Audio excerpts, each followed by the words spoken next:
Welcome to this week's episode of The Perceptive Readers, a podcast series made in the Product of Culture, aka PocbooksCrypto's website's office. Hi, I'm James.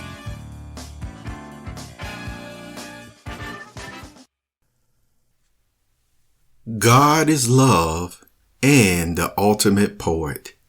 Hi, I'm James Lynch, and welcome to this PocbooksCrypto update moment, along with it being a Sunday thought. I mentioned to you yesterday in the Perceptive Readers Telegram app that this was going to be a number 2 from the conversation that we had in number 1.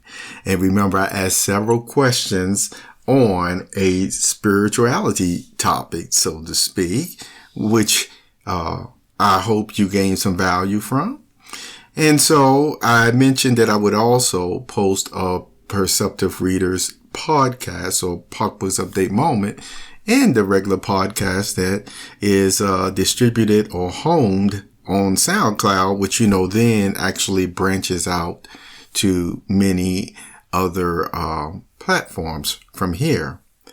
So, God is love and the ultimate poet. What does this mean? Well, I wrote a post on the website and I closed out with several scriptures to help you to see the point that was being made.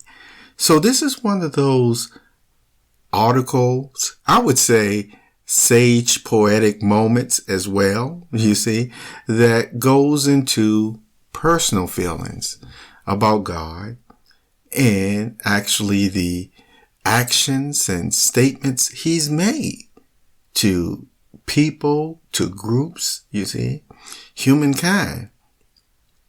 And along with that, I want to share with you in the good book, in the book of Timothy, it actually mentions that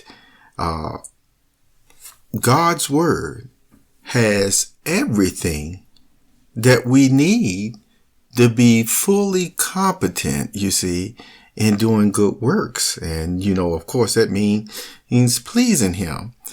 And so you heard me state many, many times before that this book, the good book, really does have everything. It covers every subject and even human emotions, maybe not in a descriptive way, but in more of an example way, or even a theater way, but it's real life, you see, of what humans go through and the ups and downs and the grief and the exhilaration of life, the enjoyment of life, the trials of life, what we go through in our interactions with others.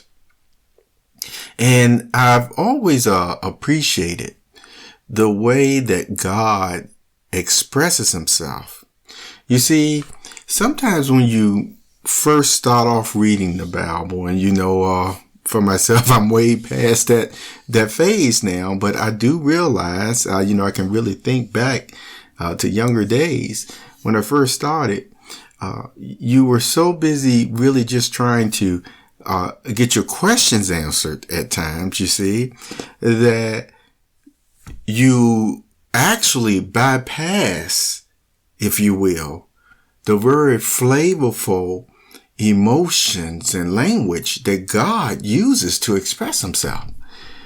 You will find out that as you continue to read the Bible through and through and through, that, not only is God, of course, more than articulate, but he's also very passionate, uses the right words at the right time, the right meanings to them, the right emphasis on the words. And the reason why this is important to know, because you will find why us as humans being made in his image expresses ourselves in the same way and even similar situations. Yes, even passionate situations. So that person really know this is how I really do feel. You're going to notice that in the article that's on the PocbooksCrypto.com website called God is Love and the Ultimate Poet. And you will see from just one person's point of view, like myself, one of the reasons, just one of the many reasons why I've enjoyed reading a good book over the years, because it truly helps a person to see God as that being that he is, more than just kingly power, you see, but truly a being that you can feel the friendship and the connection with, and can actually encourage you at the right time. So let me go ahead and read the whole article, and then we'll just close out on this Sunday thought, okay? It goes like this. Millions of live humans moving into billions hear God is love. It is such a wonderful feeling at the right time to hear the grand one, God is love, not that he has love. Let's say this again. God is love, not simply that he has love.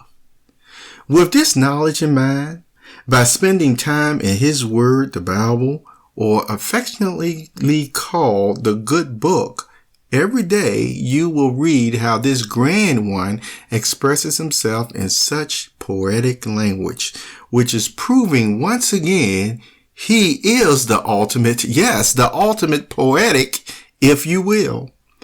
Imagine being told the following when you are at a low point in your life. Would you forever remember such deeply moving poetic expressions of reasoning in love? So here are the verses from the good book. These happen to be taken from the New International Version, I believe. But as I said before, no matter what version that you have gotten from the King James on, the New World Translation on, as you read them, see if you do not get the same spirit and flavor coming from God.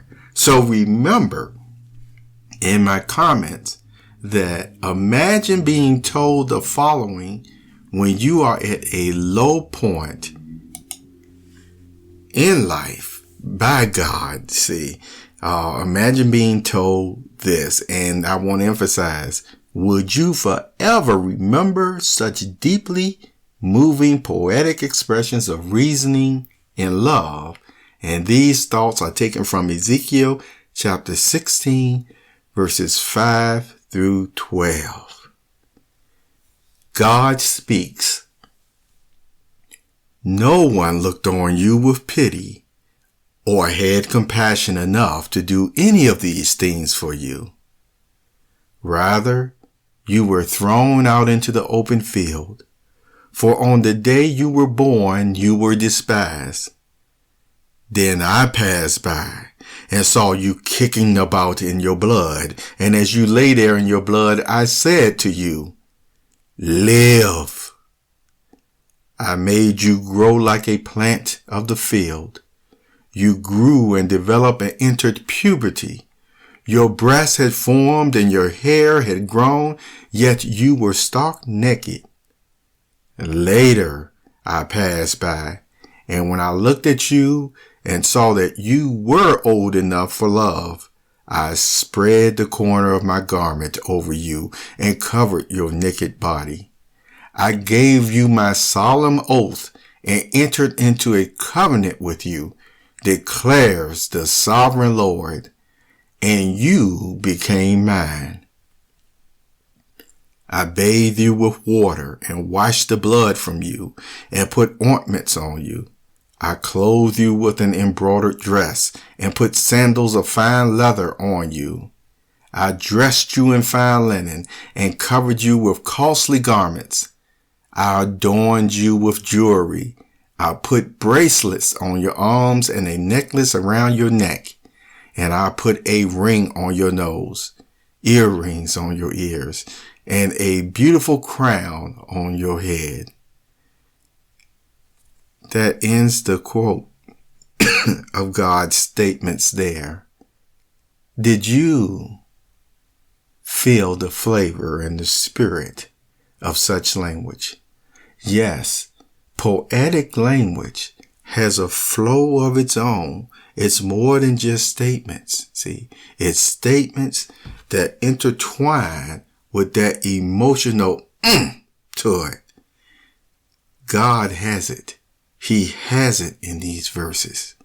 That's why it's more than just a pronouncement or a statement. It is truly something worthy of all sages to say, how poetic. God is the ultimate poet.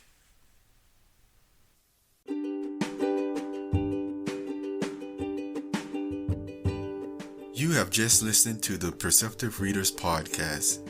Remember, until next time, if you read something that encourages you to improve or enhance your life for the better, it becomes your reality.